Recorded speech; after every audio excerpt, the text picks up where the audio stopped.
तो अब स्टार्ट करेंगे अपना नया topic, revaluation of assets and liabilities.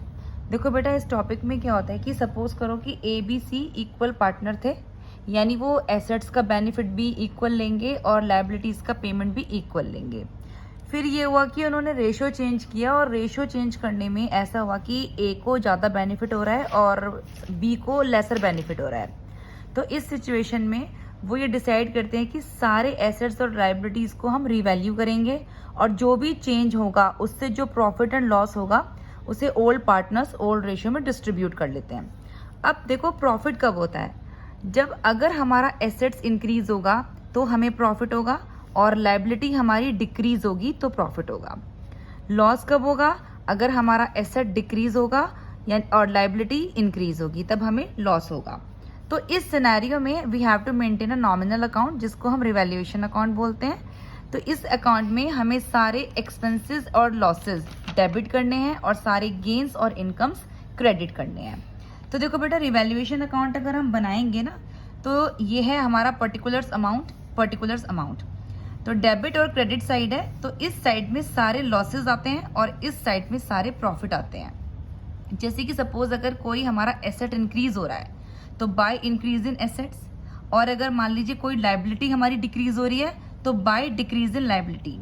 अगर कोई अनरिकॉर्डेड एसेट है, जो मान लीजिए एसेट होते हैं लेकिन जो पहले रिकॉर्ड नहीं हुए हैं, तो वो भी हम रिकॉर्ड करेंगे, ठीक है। तो बाय अनरिकॉर्डेड एसेट। इसके बाद मान लीजिए हमारे एसेट्स की जो वैल्यू है वो डिक्रीज हो रही है तो वो टू साइड में आएगी, टू डिक्रीज इन एसेट्स।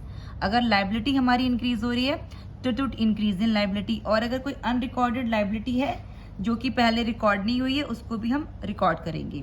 फिर हम इसे क्लोज करेंगे और जिधर भी हमारा बैलेंस आएगा, अगर टू साइड में हमारा बैलेंस आ रहा है तो टू प्रॉफिट ऑन रिवैल्यूएशन होता है, जो कि ओल्ड पार्टनर्स को ओल्ड रेशियो में हम डिस्ट्रीब्यूट कर देते हैं। और अगर हमारा बैलेंस इस साइड आ रहा है तो वो बाय लॉस ऑन रिवैल्यूएशन होता है, वो भी ओल्ड पार्टनर्स ओल्ड रेशियो में डिस्ट्रीब्यूट हो जाएगा।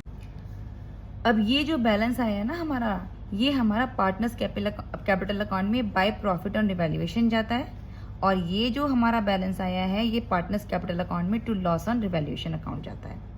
अब इस क्वेश्चन को करने के लिए हमें कुछ स्टेप्स फॉलो करने चाहिए, जैसे कि सबसे पहले कैपिटल बैलेंस ब्रॉट डाउन। जो भी कैपिटल बैलेंस हमें गिवन होते हैं उनको हम ब्रॉट डाउन करते हैं। ब्रॉट डाउन मतलब बाय बैलेंस बीडी, किसमें? पार्टनर्स कैपिटल अकाउंट में। इसके बाद जितने भी हमारे रिजर्व्स या एक्यूमुलेटेड प्रॉफिट या लॉसेस होते हैं, या हमारी जो गुडविल है जो बैलेंस शीट में एसेट साइड्स में गिवन हुई है, उसको राइट ऑफ करते हैं, ठीक है। तो सबसे पहले क्या करना है? पहले कैपिटल बैलेंस ब्रॉट डाउन करना है बाय बैलेंस बीडी, फिर डिस्ट्रीब्यूट करने हैं reserves and accumulated profits and losses, goodwill को राइट ऑफ करना है अगर वो एसेट साइड्स बैलेंस शीट में गिवन है। थर्ड स्टेप है हमारा एडजस्टमेंट्स करना। कौन कौन सी एडजस्टमेंट्स हम करेंगे? गुडविल की एडजस्टमेंट करेंगे और रिवैल्यूएशन अकाउंट से रिलेटेड जो भी एडजस्टमेंट्स हमें गिवन है वो भी हम करेंगे। फोर्थ स्टेप होता है हमारा closure of revaluation and capital account.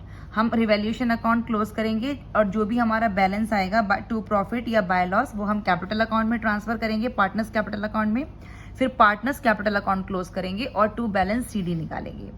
इसके बाद नंबर 5 है बैलेंस शीट। देखो, बैलेंस शीट हमारे सिलेबस में नहीं आ रही है लेकिन फिर भी आपको आनी चाहिए।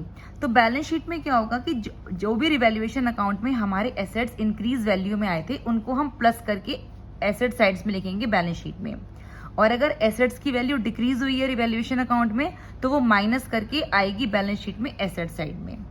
अगर लायबिलिटी हमारी डिक्रीज हुई थी रिवैल्यूएशन अकाउंट में तो वो माइनस हो जाएगी बैलेंस शीट में लायबिलिटी साइड में, और अगर हमारी लायबिलिटी की इंक्रीज हुई थी तो वो प्लस होकर आएगी बैलेंस शीट में लायबिलिटी साइड में।